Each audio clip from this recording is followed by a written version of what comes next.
The movie opens by showing a girl named Abigail, who is a ballet dancer. Little does she know, criminals are hiding in her house. Suddenly, they surprise her with an attack, using sedatives to make her unconscious.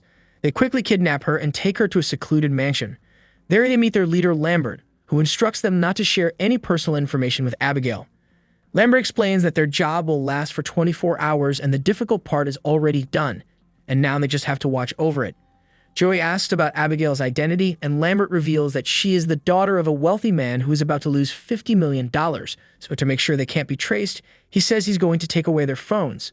The members of the group are Joey, who used to be in the army, Frank, who used to be a detective, Peter, who is not very smart and used to work for the Canadian Mafia, Dean, who drives but has problems with empathy, Sammy, who is a hacker, and Rickles, who used to be a Marine sniper. These names are just made-up aliases based on the Rat Pack, and the members can't share their real names or any personal info to keep Abigail safe. Every person will get a $7 million check in one day. Joey goes to see Abigail. She asks her to take off her blindfold because it feels too tight. Joey puts on her mask to stay safe and does what she was asked to do. Joey sees that Abigail's wrists hurt.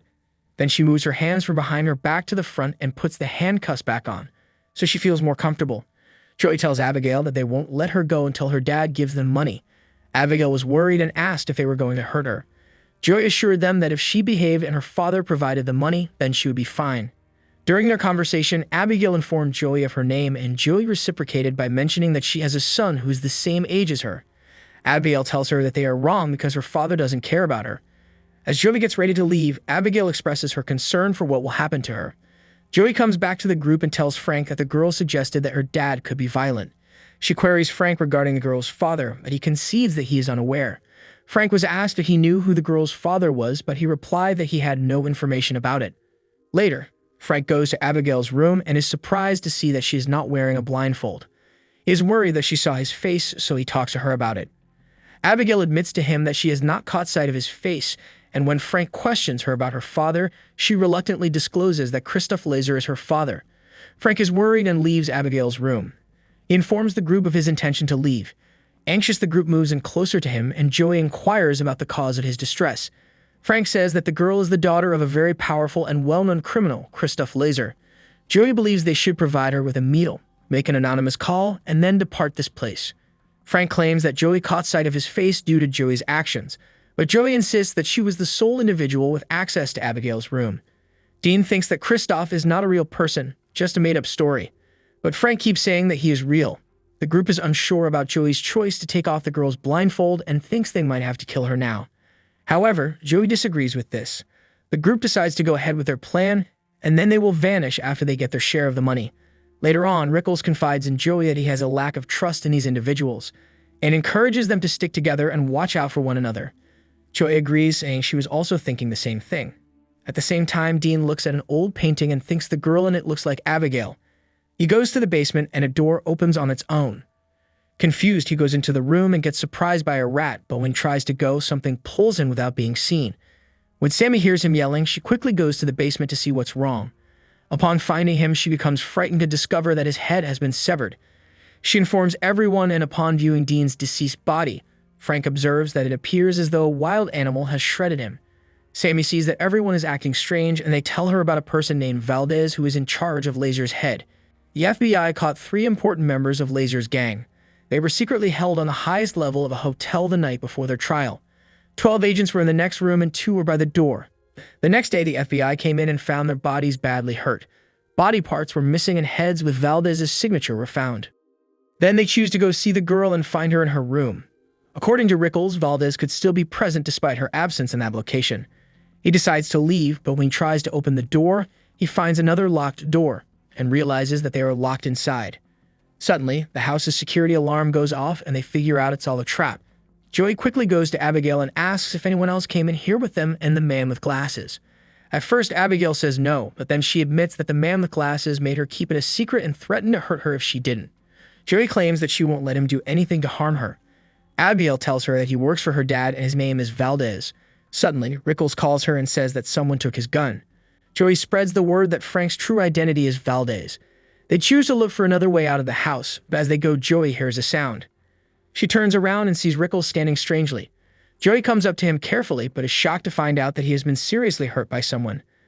Descending the stairs, she seeks out Frank to inquire about his motives for bringing them to that location with ill intent. Frank takes out his gun, saying he doesn't understand, and asks her to tell him what she's thinking.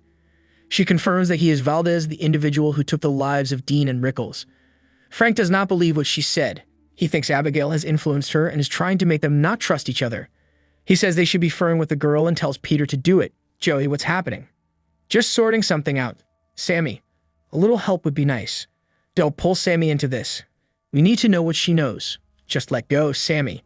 Shut the fuck, god damn it. Oh, ballerina vampire. Someone has been messing with us ever since we got here, right?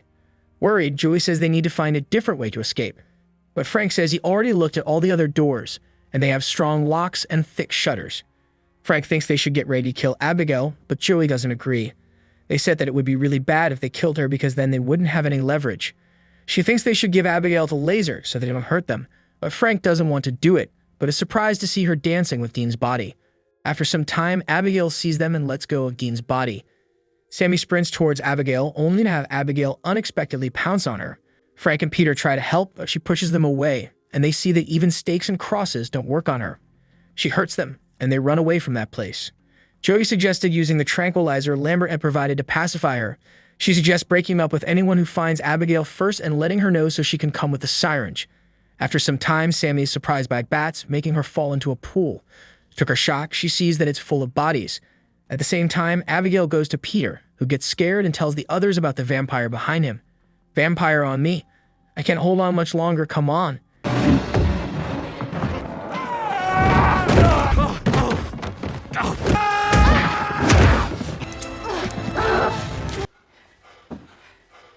After Abigail wakes up, she discovers that she is trapped in an elevator. Joey says that if she tells them how to escape, they will set her free. Abigail says she planned everything and Lambert is her worker. Then she tells everyone that Sammy's real name is Jessica. She acknowledges that she initially funded her career by accessing her affluent parents' bank account.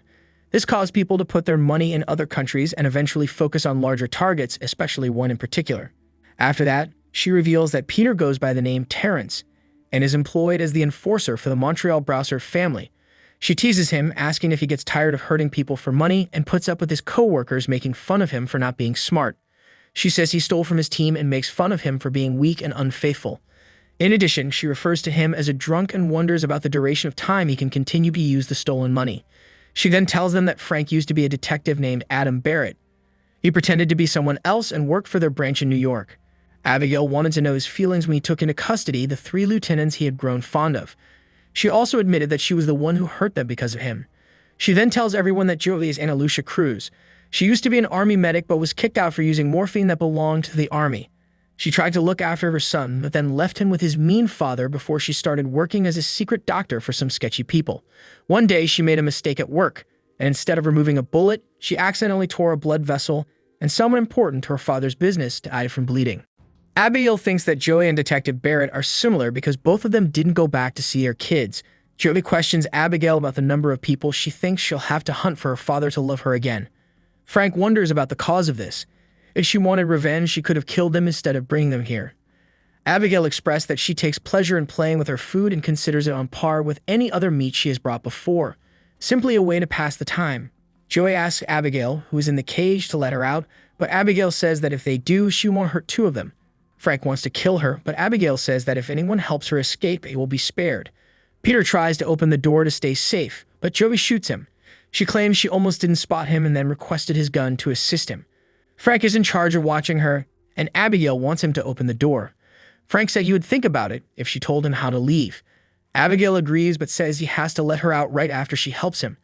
Frank said okay, and Abigail told him about a secret door in the library. She told him to push the bookshelf on the right wall using the book called And Then There Were None.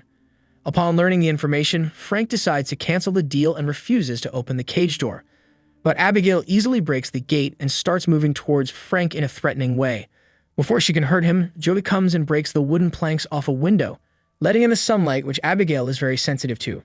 Joey sees Frank looking for something and then he finds the book. When he takes it out, nothing happens and Frank realizes that Abigail has tricked him again. Later, Sammy says that if they find the power source, they can turn it off. They form 2 groups to find the power supply. However, all of a sudden, Sammy becomes a vampire under Abigail's power. After injuring Peter, she proceeded to devour him and ultimately put an end to his life. Later, when Joey and Frank got there, Sammy acted normal and told them that Abigail had killed Peter and was still inside. However, Joey figures out that Sammy is now a vampire. When Sammy starts to come towards them, Joey and Frank run away to save themselves. Sammy tries to fight them, but Joey uses a tray to reflect light and beat her. At that moment, the hidden door opens. Even though Joey and Frank are worried it might be a trap, they still decide to go inside to look for a way out. They discover the control room of the mansion and encounter Lambert, who is revealed to be a vampire. Lambert brought Joey back to arrange with him.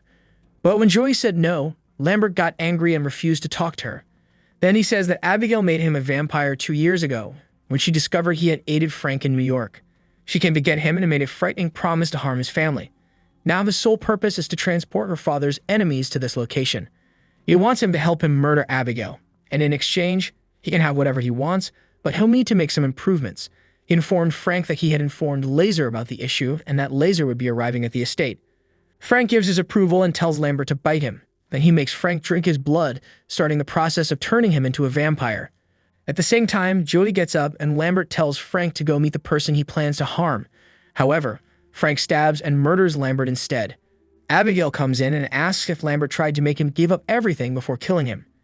Then she jumps towards Frank, but he is stronger than her and drinks her blood because he sees a chance. Joey turns off the security and tries to get away, but the way out is locked. As Frank comes closer to her, Joey tries to fight, but he easily pushes her away.